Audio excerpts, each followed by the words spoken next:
जो क्रूस पे कुर्बान है वो मेरा मसीहा है। हर ज़ख्म जो उसका है वो मेरे गुनाह का है, वो मेरे गुनाह का है।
हे प्रभु, तो सब पर दया करता है, ऐसा वर दे कि हम पवित्र तपस्या से क्रिस्तीय संग्राम के लिए अपने को सबल बनाएं।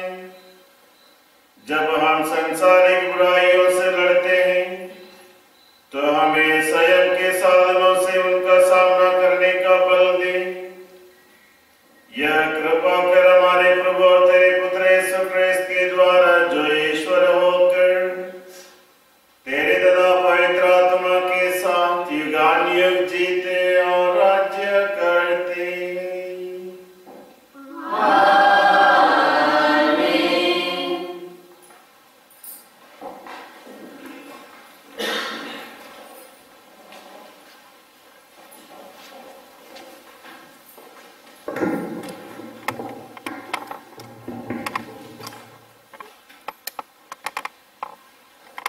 राग बुधवार पहला पाठ नबी योएल का ग्रंथ अध्याय 2 पद संख्या 12 से 18।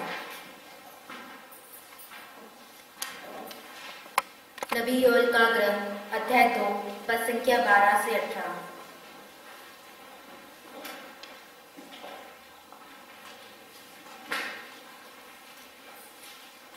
नबी योएल का ग्रंथ अध्याय 2 पद संख्या 12 से 18। पहला पाठ। नबी योएल यहूदी से उपवास तथा तपस्या के लिए अनुरोध करते हैं। चालीसा हमारे लिए भी हृदय परिवर्तन, उपवास, तपस्या तथा प्रायश्चित का समय है। ऐसा करने से हम पापों से मुक्त होकर पुनरुत्थान का पर्व योग्य रीति से मना सके। अपने वस्त्र फाड़कर नहीं बल्कि हृदय से पश्चाताप करो। प्रभु यह कहता है, अब तुम लोग उपवास करो और रोते तथा शोक मनाते हुए पूरे हृदय से मेरे पास लौट आओ। अपने वस्त्र फाड़कर नहीं बल्कि हृदय से पश्चाताप करो और अपने प्रभु ईश्वर के पास लौट जाओ, क्योंकि वह करुणामय, दयालु, अत्यंत सहनशील और दया सागर है और वह सहज ही द्रवित हो जाता है। क्या जाने वह द्रवित हो जाए और तुम्हें आशीर्वाद प्रदान करे। तब तुम लोग अपने प्रभु ईश्वर को बलि और तर्पण चढ़ाओगे। सिय्योन पर्वत पर तुरही बजाओ, उपवास घोषित करो, सभा की बैठक बुलाओ, जनता को इकट्ठा करो, बूढ़ों, बालकों और दूधमय बच्चों को भी बुला लो। दूल्हा और दुल्हन अपना कमरा छोड़कर चले आए। प्रभु ईश्वर की सेवा करने वाले याजक मंदिर में वेदी के सामने रोते हुए इस प्रकार प्रार्थना करें, हे प्रभु, अपनी प्रजा पर दया कर, अपने लोगों का अपमान ना होने दे, राष्ट्रों में उनका उपवास ना होने दे। गैर यहूदी यह ना कहना पाए कि उनका ईश्वर कहाँ रह गया। तब प्रभु ने अपने देश की सूध ली और अपनी प्रजा को बचा लिया।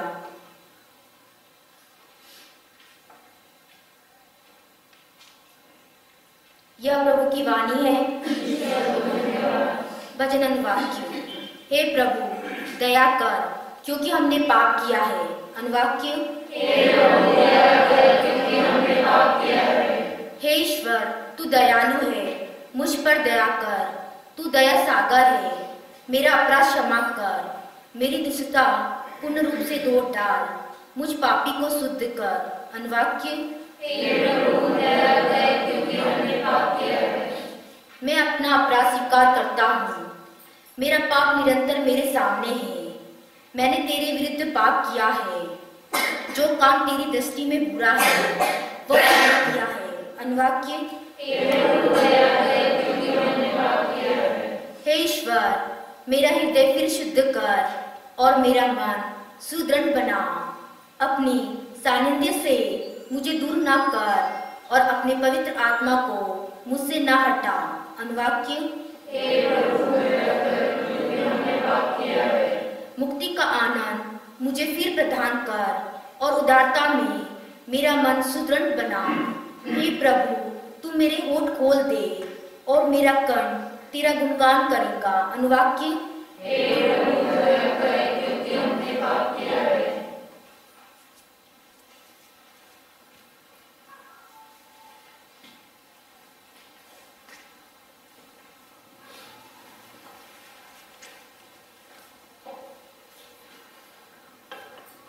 दूसरा पाठ। कुरिन्थियों के नाम संत पौलुस का दूसरा पत्र अध्याय 5 पद संख्या 20 से 6 और 2। कुरिन्थियों के नाम संत पौलुस का दूसरा पत्र अध्याय 5 पद संख्या 20 से और 6 का 2। ईश्वर से मेल कराने के लिए हम अपने पुण्य पर नहीं बल्कि यीशु मसीह की प्रायश्चित पर भरोसा रखते हैं। फिर भी हमें भी कुछ करना है, इसलिए संत पौलुस कहते हैं, ईश्वर की जो कृपा आपको मिली है उसे व्यर्थ न होने दे। आप लोग ईश्वर से मेल कर ले, यही उपयुक्त समय है। आप मसीह के राजदूत हैं, मानो ईश्वर हमारे द्वारा आप लोगों से अनुरोध कर रहे हो। हम ईश्वर के नाम पर आप लोगों से यह विनती करते हैं कि आप लोग ईश्वर से मेल कर ले। मसीह का कोई भी पाप नहीं था, फिर भी ईश्वर ने हमारे कल्याण के लिए उन्हें पाप का भागी बना दिया, जिससे हम उनके द्वारा ईश्वर की पवित्रता के भागी बन जाए। ईश्वर के सहयोगी होने के नाते हम आप लोगों से अनुरोध करते हैं कि ईश्वर की जो कृपा आपको मिली है उसे व्यर्थ ना होने दें, क्योंकि वह कहते हैं, मैंने उपयुक्त समय में तेरी सुनी है, मैंने कल्याण के दिन में तेरी सुध ली है, और देखिए अभी उपयुक्त समय है और कल्याण का दिन है। यह प्रभु की वाणी है। जय घोष। आज अपना हृदय कठोर ना बनाओ और ईश्वर की वाणी पर ध्यान दो।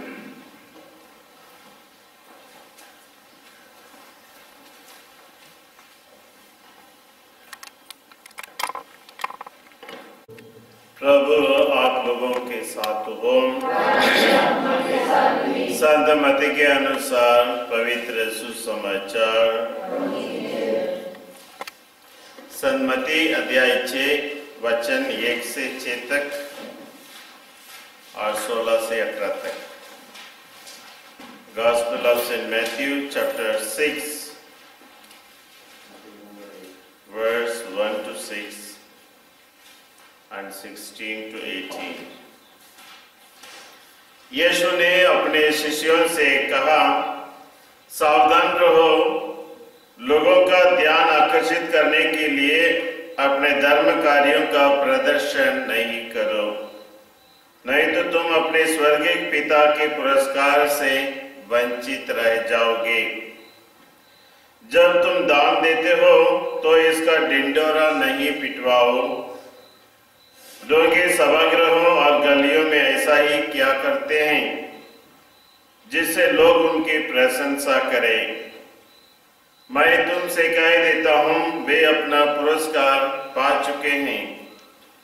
जब तुम दान देते हो, तुम्हारा बायां हाथ यह न जानने पाए कि तुम्हारा दाएं हाथ क्या कर रहा है।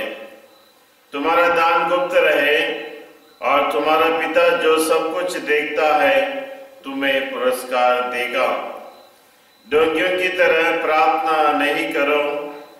वे सभागृहों में और चौकों पर खड़ा होकर प्रार्थना करना पसंद करते हैं, जिससे लोग उन्हें देख सकें।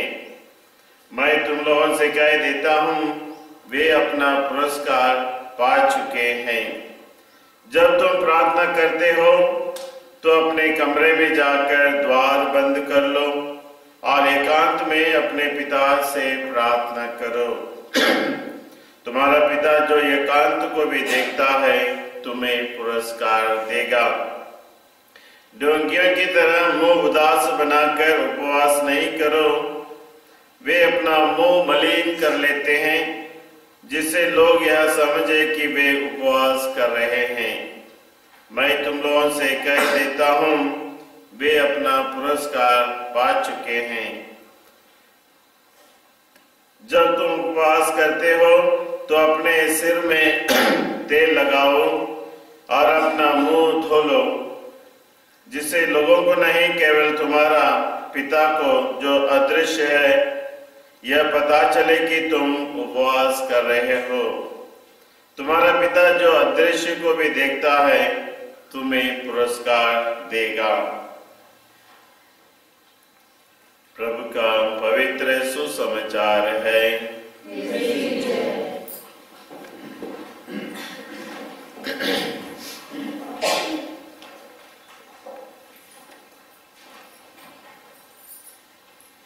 क्रिस्त में मेरे प्यारे भाई तथा बहनों, आज रात बुधवार है, 40 का प्रथम दिन है। आपके लिए, मेरे लिए, सारी कलीसिया के लिए यह 40 दिन एक कृपा का अवसर है, मन परिवर्तन का अवसर है और प्रभु की ओर मोड़ने का अवसर है। ऐसा हुआ, बाहर में जाते समय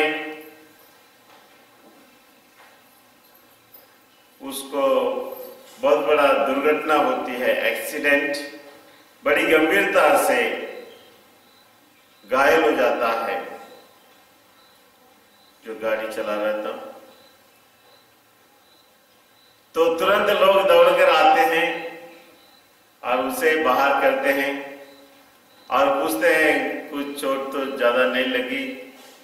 हालांकि उसके चेहरे पे देखते हैं हाथ पैर में बहुत मार पड़ा हुआ, खून बहते हुए, फिर भी वो कहता है नहीं नहीं मैं ठीक हूं, कुछ नहीं हुआ, अच्छा है, मैं चल सकता हूं, कुछ नहीं हुआ। फिर लोग बोले देखो गंभीर एक्सीडेंट है और एम्बुलेंस भी पास में है, यदि आप चाहे तो हम डॉक्टर के पास एक दिखा सकते हैं। नहीं नहीं नहीं मैं अच्छा हूं, कुछ भी नहीं हुआ। फिर तुरंत उसकी औरत आती है और उसे घर लेके चले जाती है और 2 दिन के बाद वो स्वर्गवास हो गया। Nothing is wrong with me, I am okay, ऐसा बोल रहा है। Nothing is wrong with me, I am okay. तो इस घटना को अपने मन में दिमाग में रखिए, क्योंकि कोई भी व्यक्ति जो कहता है nothing is wrong with me, उसमें बहुत कुछ कमियां हैं, स्पेशली फॉर ए क्रिश्चियन। विशेष रूप से जब एक क्रिश्चियन प्रभु के सामने आता है, वो यह नहीं कह सकता कि nothing is wrong with me, और जब वो बोलता nothing is wrong with me, उसमें बहुत कुछ गलत है। क्यों? क्योंकि उसको बाहरी रूप से इतना ज्यादा चोट नहीं दिखा होगा, बट इंटरनल ब्लीडिंग, अंदरूनी मार बहुत लगी है। जब अंदरूनी मार लगता है बाहर तो अच्छा दिखता है, मगर अंदर ही अंदर इंसान मिटते जाता है। और जब इस बात को हम अपने क्रिस्तीय जीवन से तुलना करेंगे, इसलिए हमारे क्रिस्तीय जब हम यीशु के सामने ये मंदिर में आते हैं और यह नहीं कह सकता कि आई एम ऑल राइट, मुझे कोई तकलीफ नहीं, मैं I am all right, but there is very sad dangerous signal.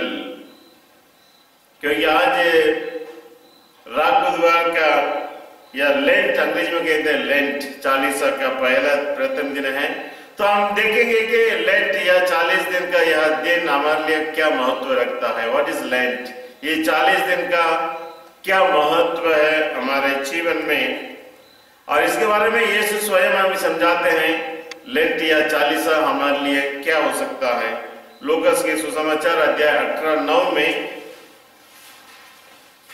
Lucas 18:9 में पढ़िए साइमन।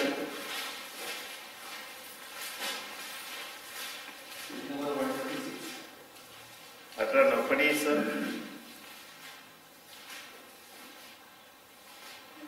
जेकब साहब पढ़िए। कुछ लोग बड़े आत्मविश्वास के साथ अपने को धर्मी मानते और एक दूसरे को तुच्छ समझते थे। ईसा ने ऐसे लोगों के लिए यह दृष्टांत सुनाया। 2 मनुष्य प्रार्थना करने मंदिर गए, एक फरीसी और दूसरा नाकीदार। फरीसी तन पर खड़ा हो गया और मन ही मन इस प्रकार प्रार्थना करता रहा, ईश्वर मैं तुझे धन्यवाद देता हूँ कि मैं दूसरे लोगों की तरह लोभी, अन्यायी, व्यभिचारी नहीं हूँ और ना इस नाकीदार की तरह ही। मैं सप्ताह में 2 बार उपवास करता हूँ और अपनी सारी आय का दशमांश चुका देता हूँ। नाकीदार कुछ दूरी पर खड़ा रहा, उसे स्वर्ग की ओर आंख उठाने तक का साहस नहीं हो रहा था। वह अपनी छाती पीट कर यह कह रहा था, ईश्वर मुझ पापी पर दया कर। मैं तुमसे कहता हूँ कि वह नहीं बल्कि यही पाप मुक्त होकर अपने घर गया, क्योंकि जो अपने आप को बड़ा मानता है वह छोटा बनाया जाएगा, परंतु जो अपने आप को छोटा मानता है वह बड़ा बनाया जाएगा। तो हम यहाँ 2 व्यक्तियों को देखते हैं, दोनों प्रार्थना करने के लिए गए, है कि नहीं? बोलो, पहला व्यक्ति कौन है?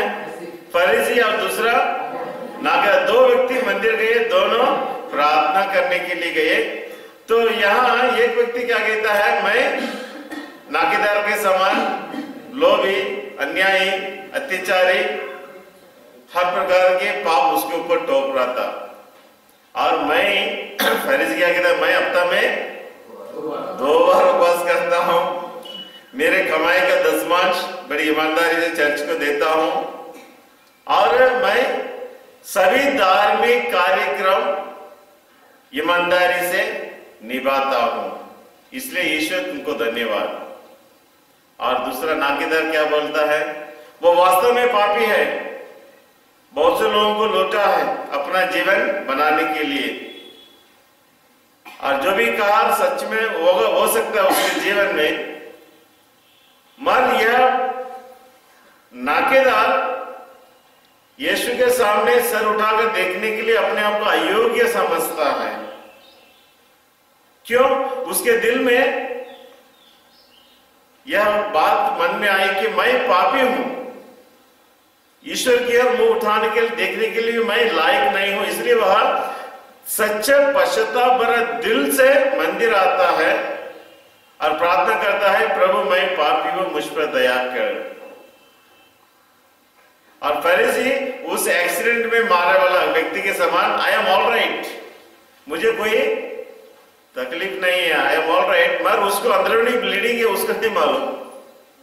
दुनिया को दिखाने के लिए वो अपने आप को धार्मिक लोगों के सामने प्रार्थना करना और लोगों को दिखावा के लिए हफ्ते में 2 दिन उपवास करना, यह सब धार्मिक कार्यक्रम नियमित रूप से करता था, मगर उसके दिल में पश्चाताप नहीं है, उसके दिल में अपने आप को पापी स्वीकार करने के लिए हिम्मत नहीं है। क्यों? क्योंकि वह लोगों के सामने अपने आप को डिनर और पिट यही कहता है, मैं कितना अच्छा आदमी हूं। तो यह 40 का यह अवसर हम किससे तुलना कर सकते हैं? ये फरीसी से या नाकेदार से। तो ये 40 का शुरुआत करते हुए हमारे एक व्यक्तियों के दिल में यही विचार होना चाहिए कि मैं सबसे पहले मैं पापी हूं, मुझे परिवर्तन की जरूरत है। हालांकि हम बाहरी रूप से साफ सुथरा अच्छे दिखते हैं, पर अंदरूनी मार है, अंदरूनी ब्लीडिंग है। उस अंदरूनी मार से हमें कौन बचा सकता है? हमारी आत्मा को कौन बचा सकता है? सिर्फ प्रभु यीशु ही और यीशु की दुख भोगी ही। और इसलिए मन बना लेना चाहिए कि आज के यह 40 का शुरुआत में ही आई नीड कन्वर्शन, मुझे परिवर्तन की जरूरत है, मैं पापी मनुष्य हूं, मैं ईश्वर के सामने सर उठाकर देखने के लिए भी लायक नहीं हूं। और जो व्यक्ति इस प्रकार ऐसे विचार लेकर आता है, वो ईश्वर उसे क्या देता है? पाप मुक्त होकर घर चला गया। जिस व्यक्ति के जीवन में पाप से मुक्त हो जाता है, उसे क्या मिलेगी? आनंद मिलेगी, शांति मिलेगी, खुशी मिलेगी। और जो व्यक्ति अपने आप को, मैं तो हफ्ते में 2 बार उपवास करता हूं, मैं सब धार्मिक कार्यक्रम पूरा करता हूं और इसलिए मुझे किसी बात की जरूरत नहीं, वह दुखी होकर वापस घर जाएगा। और इसलिए हम सबों को अभी नाकेदार जैसा व्यवहार, नाकेदार जैसा भावना, नाकेदार जैसा हम हर एक व्यक्ति ईश्वर के सामने उपस्थित होना चाहिए। और जब नाकेदार कहता है मैं पापी हूं, उसे क्षमा मिलती है। और जब यह अपने आप को सही कहता है, वह दुखी होकर वापस जाता है। तो हम यहाँ नाकेदार के जीवन में हम क्या देखते हैं? उसे पाप क्षमा क्यों मिलती है? सबसे पहले वह नम्र है, अपने आप को नम्र बनाता है और ईश्वर के सामने सर उठाकर देखने की भी हिम्मत नहीं करता है। और जिस व्यक्ति के जीवन में नम्रता है, वह अपने पापों को स्वीकार करता है। तो क्या आपके दिल में अभी नाकेदार की भावना या फरीसियों की भावना है? अपने दिल टटोल के देखिए। यदि मैं सब कुछ अच्छा करता हूँ, हर एतवार मिस्सा आता हूँ और सभी कार्यक्रम पूरा कर देता हूँ, you are in the wrong place. तो 40 की शुरुआत हम सबों के दिमाग में, दिल में यही विचार होना चाहिए, प्रभु मुझे आपकी पवित्र लहू की जरूरत है, हर पाप की बंधन से, पाप की बुराई से मुझे मुक्त होने के लिए। तभी हम बोल पाएंगे जब हमारे जीवन में नम्रता हुई, उसमें हम्बल। तो आप लोग इस 40 के शुरुआत में हाउ डू यू ऑब्जर्व या 40 दिन को आप कैसे ऑब्जर्व करना चाहते हैं, कैसे मनाना चाहते हैं? कि नहीं 40 दिन आज पहला दिन है सही में, और भविष्य में आने वाले दिनों में ये 40 दिन में आप किस प्रकार का जीवन, किस प्रकार का कार्य करना चाहते हैं? कुछ तो मन में सोचा होगा अभी तक, क्या करना चाहिए, क्या करूंगा, आपने क्या सोचा? किसी भी हैबिट का त्याग करना है, किसी भी बात में जो कमी है हमें उस चीज को पूरा करना है। आलू क्या सोचा आपने? आलू पराठा छोड़ दूंगा अब तो मैं एक बार में उपवास नहीं, अभी एक बार उपवास करूंगा, ऐसा कभी सोचे क्या आलविन? नो। कासिम में क्या सोचा, आप कैसे बिताना चाहिए 40 दिन को? करना चाहिए नहीं, आप क्या करना चाहते हैं? कोई भी चीज का जैसे आते हैं उसको छोड़ने का कोशिश करूंगा, और कोई किसी का अच्छे काम में मदद देने का कोशिश करूंगा। ओके, फिलोमिना आप क्या करना चाहते हैं? ये 40 दिन आप कैसे प्रभु की ओर नजदीक आने के लिए क्या करना चाहते हैं? How do you like to spend this 40 days? जो चीजें अधिक पसंद है उसको त्यागना है। कोई ऐसा कोई सीरियल वगैरह है जिसको आप ज्यादा पसंद करते हो? हैं? कौन से सीरियल आप देखते ज्यादा, जिसके बिना देखे बिना रह नहीं सकते आप? इतना करो ना मुझे प्यार, इतना करो। ओके, तेरेसा भाई आप क्या छोड़ना चाहती है या पाना चाहती है ये 40 दिन में? ओके,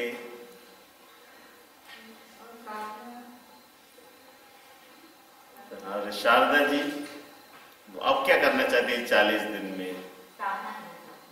प्रार्थना। ओके, और बस सिर्फ प्रार्थना करेंगे? प्रार्थना तो पहले भी करते थे आप, ये 40 दिन में विशेष कुछ करना चाहते हैं? विमला है कि नहीं? ओके, जयंती आप क्या करना चाहते हो? जी मैं रोज प्रार्थना करने का सोचती हूँ, और जो मेरे ऊपर जो बुरी आदतें हैं वो छोड़ूं। ओके, पापियों के मन परिवर्तन के लिए प्रार्थना करूं। सैमसन 40 सेकंड जो दरवाजे आ सकता अपने मांगने के लिए तो हालांकि ओके, दरवाजे पे आएंगे तभी देंगे, नहीं तो नहीं देंगे। आए तो देंगे, लेके वैसे जाना तो ओके, गरीबों को मदद करेंगे। Yes sir. ओके, और आपका पड़ोसी क्या करेंगे? सुभाष, आपका नाम सुभाष है? प्रभाष, क्या करेंगे आप इस 40 दिन में? कुछ करना चाहते हैं या नहीं करेंगे? जैसे चल रहा वैसे जाने दो, हैं? अच्छे काम करना चाहिए। हम करेंगे अच्छा काम। एक दो काम बताइए जो अच्छा काम अभी तक जो आपने नहीं किया वो करना चाहते हैं। कौन सा काम करेंगे अच्छा काम? अभी ड्यूटी के दौरान तो बहुत से ऐसे लोग आते हैं आपके जैसे जिसको परेशानी है उनको मार्गदर्शन देना, मदद करेंगे। अगर अभी तक आप नहीं करते थे, अभी तो ज्यादा लोगों को करेंगे। कभी कभी ऐसा होता है कि आदमी टेंशन में जो पूछ रहा है वो सही नहीं बताएंगे, छोटा ही बता। ओके, तो हम किसी न किसी रूप से अधिक धार्मिक बनना चाहते हैं, और टीवी सीरियल या जो भी आपको पसंद है वो छोड़ना चाहते हैं, और कोई अनिला जैसा मिठाई पसंद है, गुलाब जामुन, ज्यादा मिठाई खाना पसंद मैं खाऊंगी इस बार 40 दिन में। तो इस प्रकार के धार्मिक बनना क्या प्रभु को प्यारे हो सकते हैं? सही में सबसे पहले प्रभु को प्यारा यही होगा जब हम अपने बुराइयों को त्यागेंगे। आप उपवास करेंगे फाइन, आप टीवी नहीं देखेंगे, आप मिठाई नहीं खाएंगे, आपको दूसरों को मदद भी करेंगे फाइन, मगर क्या आप अपने बुराइयों से मुक्त होने के लिए, अभी यदि 5 हफ्ता है, क्या 5 हफ्ते में 5 बुराइयों को आप छोड़ने के लिए तैयार हैं? क्योंकि यह 40 दिन हम प्रभु यीशु क्रिस्त का दुखों को याद करेंगे। और प्रभु यीशु को इतना दुख क्यों हुआ, इस प्रकार प्रभु यीशु क्रूस पर मरने की क्या आवश्यकता पड़ी? आपको टीवी देखने से ऐसा हुआ या मिठाई खाने से ज्यादा हुआ? नहीं, हमारे पाप के कारण। इसका मतलब है कि आपको उपवास नहीं करना चाहिए या टीवी नहीं देखना चाहिए। यह सब हमारे लिए बाहरी संकेत है किसकी ओर? जो बुराइयों को मैं छोड़ रहा हूं। तो यदि हम सबों के लिए 40 दिन कृपा का अवसर होना है, उस नाकेदार जैसे हम सबों को मुक्त होकर खुशी शांति को अनुभव करना है। जो पाप मैं ही करता हूं, जिसके कारण मेरे प्रभु को इतना दुख उठाना पड़ा, मेरे पाप के कारण प्रभु यीशु को इतना क्रूस पर वेदना सहना पड़ा, उस पाप को हम त्यागने के लिए तैयार होना चाहिए। दैट इज रियल चालीसा का हमारे जीवन में अवसर है। और इसलिए मन बना लीजिए, सिर्फ प्रार्थना करने से, सिर्फ अच्छे कार्य करने से या उपवास रहने से प्रभु हमसे प्रसन्न नहीं होगा। मगर जो मेरा पाप जिसके कारण प्रभु यीशु ने क्रूस उठाया, क्रूस पर मरा, क्या मैं इस 5 हफ्ते में कोशिश कर सकता हूं कि इस हफ्ता में ये मेरी बुराई है, या मैं गुस्सा करता हूं, या मैं हर हफ्ते चर्च में लेट आता हूं, पूजन विधि में धार्मिकता में मैं उत्सुकता नहीं दिखाता हूं, लेथार्जी क्रिश्चियन, अरे वो तो हो गया, काम तो करना ही है, चर्च तो जाते जाना, ऐसा लेथार्जी जो बताते हैं। क्या मैं तो इस प्रकार जो हमारे जीवन में जो लेजीपन है, लेथार्जी क्रिश्चियन लाइफ उसको बोलते हैं अंग्रेजी में, क्या मैं एक्टिव क्रिश्चियन बनकर प्रभु की ओर समय से पहले आ सकता हूं? मेरा पाप, आलसी सबसे बड़ा पाप होता है कि नहीं? सवेरे उठना 6 बजे, हम 8 बजे उठते हैं फुर्सत से, that is very lethargic Christian. तो मेरा पाप जो मुझ में अहंकार है, जो घमंड है, जो लोभी है, जो लालच है, जो गुस्सा है, जो नफरत है, जो मनमुटाव है मेरे जीवन में, जिसके कारण मेरे प्रभु को इतना दुख उठाना पड़ा, क्या मैं इस 5 हफ्ते में 5 बुराइयों को, यदि हर साल 5 बुराइयों को हम तोड़ेंगे तो कितने जल्दी हम संत बन जाएंगे प्रभु, है कि नहीं? और इसलिए हम अभी ज्यादा जोर देंगे उपवास पर नहीं। उपवास भी होना चाहिए, फाइन, ये सब बाहरी चिन्ह है, उपवास तो करना चाहिए, मगर मेरे उपवास के कारण मेरा बुराइयां मुझ में कितनी कमी हो रही है, दैट इज वेरी इंपॉर्टेंट। और बहुत से लोग बोलते हैं मैं उपवास करता हूं, शनिवार आज मैं कुछ नहीं खाऊंगा, इतना अच्छा लड्डू ला कर दिया फिर भी मैं नहीं खाऊंगा फादर। मगर आपके उपवास से व्हाट इज द लाभ? आत्मिक लाभ है या शारीरिक लाभ? उपवास 2 प्रकार का होता है असाइनमेंट, एक बार अच्छे स्वास्थ्य रहने के लिए, सुंदर दिखने के लिए मैं उपवास करता हूं, या धार्मिक रूप से मैं उपवास इसलिए करता हूं ताकि इसके द्वारा मेरी बुराइयां मेरे जीवन में कम हो। So you decide now what you want your fasting for. इसलिए मेरे जीवन से हर बुराई को मुझे कम करना चाहिए, और जब हमारी बुराइयां कम हो जाएंगे जरूर प्रभु हमसे बहुत प्रसन्न हो जाएंगे। और जैसे नागेदार पाप मुक्त होते गया, हर हफ्ता हम आकर पाप मुक्त होकर प्रभु के जीवन में हम आगे बढ़ सकते हैं। और इसलिए आज के सुसमाचार हमने सुना, जैसे कि पहला यीशु कहते हैं, दान देते समय जो आप उपवास करते हो उसे भोजन के रूप में, पैसे के रूप में गरीबों को दान देना है।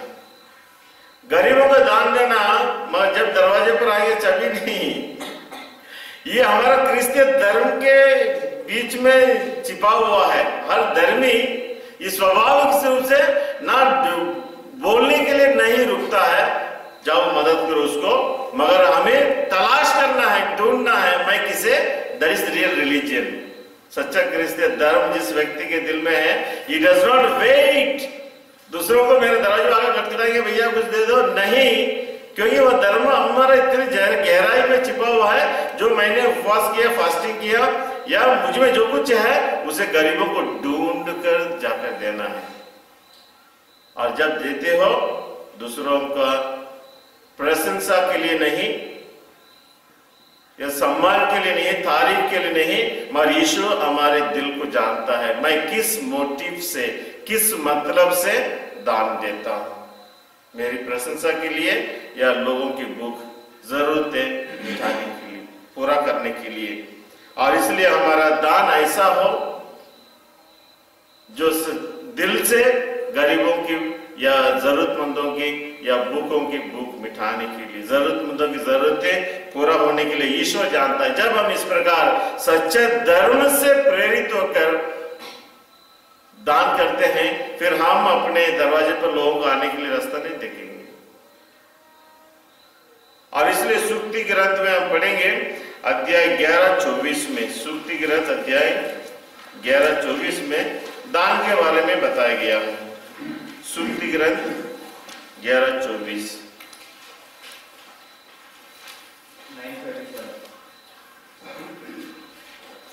पढ़िए हाल में 11-24।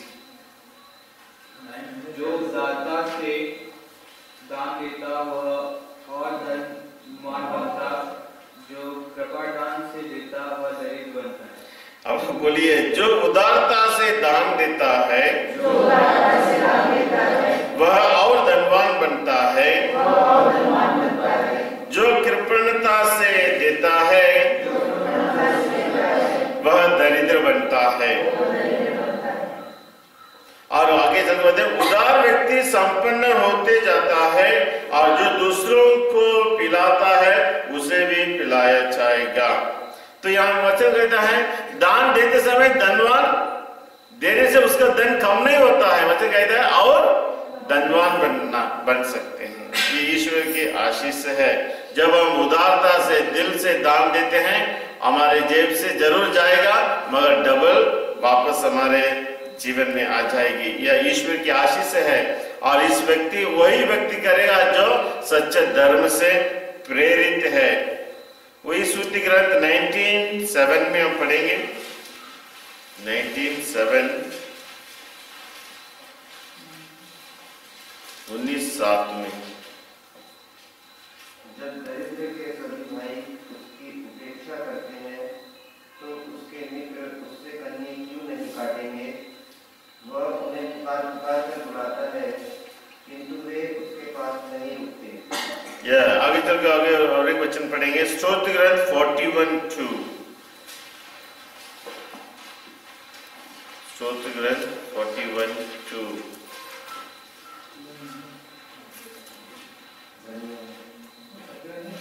स्तोत्र ग्रंथ 41 41:2। अनिला पढ़िए। जो की सुधि लेता है, विपत्ति के दिन प्रभु उसका उद्धार करता है। प्रभु पृथ्वी पर उसको प्रभु पृथ्वी पर उसे सुरक्षित रखता और सुख शांति प्रदान करता है। अब इस वचन को बहुत सुंदर वचन मेरे पास बोले, धन्य है वह जो दरिद्र की सुधि लेता है, विपत्ति के दिन प्रभु उसका उद्धार करेगा। प्रभु पृथ्वी पर उसे सुरक्षित रखता और सुख शांति प्रदान करता है। तो यह परिणाम है, प्रतिफल है, जब हम गरीबों को, जरूरतमंदों को, दरिद्र पर दान करते हैं, दरिद्र के ऊपर दया करते हैं, ईश्वर हमारी सुधि लेता है कि विपत्ति के दिन प्रभु उसका उद्धार करेगा। जब कभी हमारे जीवन में कोई विपत्ति आएगी, दुर्घटना आएगी, वह हमारी रक्षा करेगा और कहता है सुख शांति प्रदान करेगा। आपके परिवार में सुख है, शांति है, प्रेम है, तब हमारे घर में अच्छी शांति, सुख शांति आ जाएगी जब हम दरिद्रों पर ख्याल करते हैं, दरिद्रों को ख्याल करते हैं, सेवा करते हैं। और इस प्रकार यह 40 का शुरुआत में उसी प्रकार प्रार्थना भी और उसी प्रकार उपवास भी, इसी प्रकार दान भी। तो इस 40 दिन का तैयारी जो हम प्रभु यीशु क्रिस्त के पुनरुत्थान के लिए हम कर रहे हैं, क्रिस्त में मेरे प्यारे भाई तथा बहनों, लोगों का दिखावा के लिए नहीं, मगर अपने आप को प्रभु की ओर मोड़ने के लिए, अपने दिल की गहराई में जो पाप के रहस्य छिपा हुआ है उनसे एक एक करके मुक्त होने के लिए, और हमारे अच्छे कार्यों के द्वारा गरीबों को दान देकर, जैसे बोले इधर प्रार्थना के द्वारा, और ये प्रार्थना, तपस्या, त्याग सब कुछ जरूरत है। ये सब हमें किसकी ओर ले जाना चाहिए? पाप मुक्ति की ओर हमें ले जाना चाहिए, पाप को त्यागने की ओर हमें ले जाना चाहिए। इसलिए 40 में हमारा ज्यादा से जोर प्रार्थना, उपवास, फाइन यहां समाप्त नहीं होता है। प्रार्थना, उपवास हमें ले जाना चाहिए पाप से मुक्त होने के लिए, हर बुराई से हमें मुक्त होना, दैट इज वेरी इंपॉर्टेंट। यदि हमारे जीवन में हम बुराई से मुक्त नहीं होते हैं, मैं 4 रोज़ बोल रहा हूं, मैं 2 बार उपवास कर रहा हूं, पर्याप्त नहीं। That is not the full. उपवास का यह 40 दिन का पूरा लाभ तभी हमें मिलेगा जब हम प्रार्थना, उपवास और हर बुराई जो हमें ईश्वर को इतना दुख दिया है उससे हम मुक्त पाने के लिए प्रयास न करें। तो आइए हम इसमें सब बलिदान में ईश्वर से ही वरदान मांगे।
इसके लिए हम असंख्य स्वर्गदूतों साथ तेरे स्तुतिगान करते हुए एक साथ कहते हैं।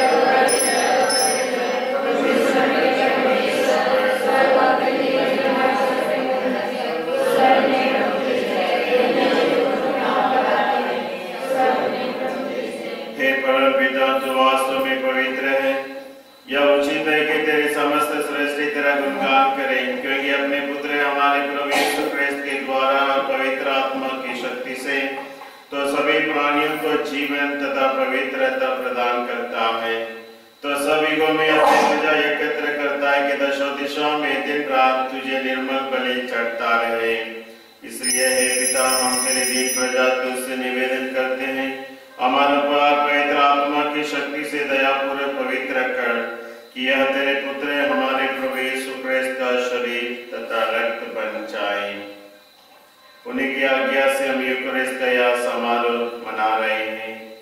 जिस रात को यीशु मृत्यु के लिए सौंपे गए, उन्होंने रोटी ली, तुझे धन्यवाद दिया और रोटी तोड़कर उसे अपने शिष्यों को देते हुए कहा, तुम सब इसे लो और खाओ, यह मेरा शरीर है जो तुम्हारे लिए बलि चढ़ाया जाएगा।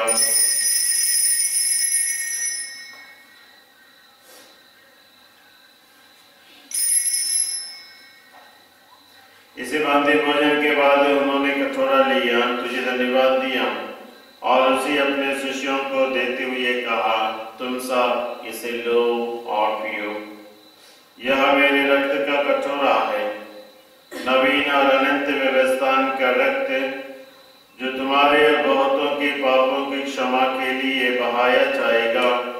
तो मेरी स्मृति में यह किया करो।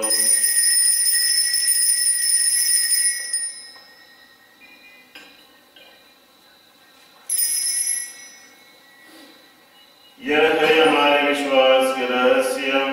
हे प्रभु, जब कभी हम यह रोटी खाते और यह कटोरा पीते हैं, तेरे पुनरुत्थान तक तेरी मृत्यु की घोषणा करते हैं। हे परम पिता, हम तेरे पुत्र के मुक्तिप्रद उपभोग प्रताप में पुनरुत्थान और स्वर्गारोहण का स्मरण करते हैं तथा पुनरागमन की बाट जोते हैं। हम तुझे धन्यवाद देते हुए यह जीवंत और पावन बलि चढ़ाते हैं। हे बड़े पावन, अपने कलीसिया के चढ़ावे पर दया दृष्टि डाल और यह बलि स्वीकार कर जिसके अर्पण से प्रसन्न होकर तूने हमें अपना बना लिया है। तेरे पुत्र के शरीर तथा रक्त से हमारा परिपोषण होता है। ऐसा वर दे कि उनकी पवित्र आत्मा से परिपूर्ण होकर हम ख्रिस्त में एक शरीर तथा एक मन हो जाए। वही पवित्र आत्मा उनको नित्य उपहार स्वरूप तुझे चढ़ाए और ईश्वर की माता धन्य कुंवारी मरियम, तेरे धन्य प्रेरितों, प्रतापी शहीदों तथा सभी संतों के साथ हमें भी स्वर्गीय आनंद के सहभागी बनाए। हमें इनकी निरंतर प्रार्थनाओं का अटल भरोसा है। हे प्रभु, तुझसे नम्र निवेदन है कि हमारे पुनर्मिलन का यह बलि समस्त संसार में शांति और कल्याण की वृद्धि करें। अपने सेवे संत पिता फ्रांसिस, हमारे धर्माध्यक्ष अब्राहम, सभी धर्माध्यक्षों, याजकों तथा इस पृथ्वी पर समस्त यात्री कलीसिया को विश्वास तथा प्रेम में दृढ़ रखने की कृपा कर। हे पिता, तेरी सेवा में उपस्थित अपनी प्रजा की याचनाएं कृपा पूर्वक स्वीकार कर। दया और प्रेम से प्रेरित होकर तू अपने सभी पुत्र पुत्रियों को वे जहाँ कहीं भी वो अपने साथ एक बना ले। हे प्रभु, हमारे मृत भाई बहनों को अपने राज्य में प्रवेश पाने दे और उन सबों को भी जो तेरी सेवा करते हुए परलोक से धार चुके हैं। हम लोग भी वहीं पहुंचने की आशा करते हैं कि हम सब एक साथ तेरी महिमा के दर्शन से अनंत काल तक तृप्त होते रहे। हमारे प्रभु ख्रिस्त के द्वारा जिनसे संसार को सभी शुभ दान प्राप्त होते हैं। इन्हीं प्रभु ख्रिस्त के द्वारा, इन्हीं के साथ और इन्हीं में यह सर्वशक्तिमान पिता परमेश्वर पवित्र आत्मा के साथ तुझे समाधान तथा महिमा युगानुयुग मिलती रहती है।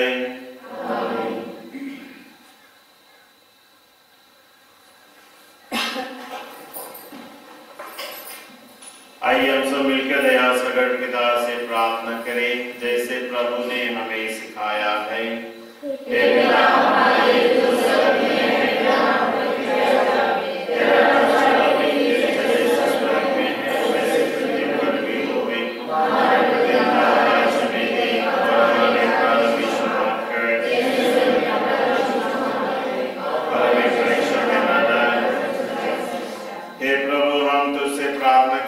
सभी बुराइयों से हमें बचा और इस जीवन में हमें कृपा पूर्वक शांति प्रदान कर। हम तेरी दया से सदा पाप से दूर और हर विपत्ति से सुरक्षित रहें और उस दिन की प्रतीक्षा करते रहें जब हमारे मुक्तिदाता यीशु क्रिस्त फिर प्रकट होकर हमारी मंगलमय आशा पूरी करेंगे।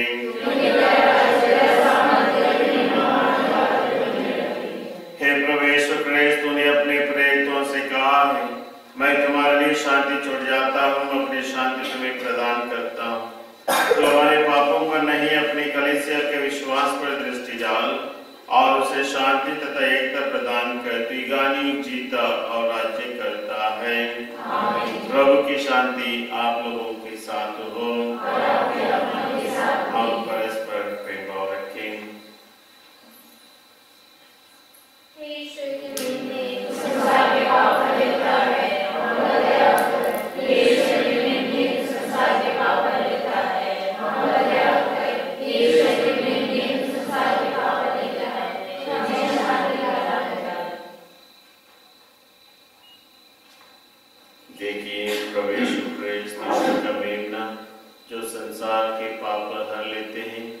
धन्य है वे हम सब जो प्रभु के बोझ में बुलाए जाते हैं।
यीशु मेरे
पुरस्कार हमने ग्रहण किए हैं वे हमारी सहायता करें। इसके फलस्वरूप हमारी तपस्या तुझे पसंद आए और हम पुरस्कार के योग्य बन जाएं। यह वरदे हमारे प्रभु क्रिस्त के द्वारा। हे परमेश्वर, जो नतमस्त होकर तेरा हुक्म मानते हैं, उन्हें पश्चाताप का वरदान प्रदान कर, जिससे वे उस पुरस्कार को प्राप्त करने के योग्य बने जिसकी प्रतिज्ञा तूने दयापूर्वक पश्चाताप के लिए की है। हम यह प्रार्थना करते हैं अपने प्रभु क्रिस्त के द्वारा। प्रभु आप लोगों के साथ हो। सर्वशक्तिमान ईश्वर पिता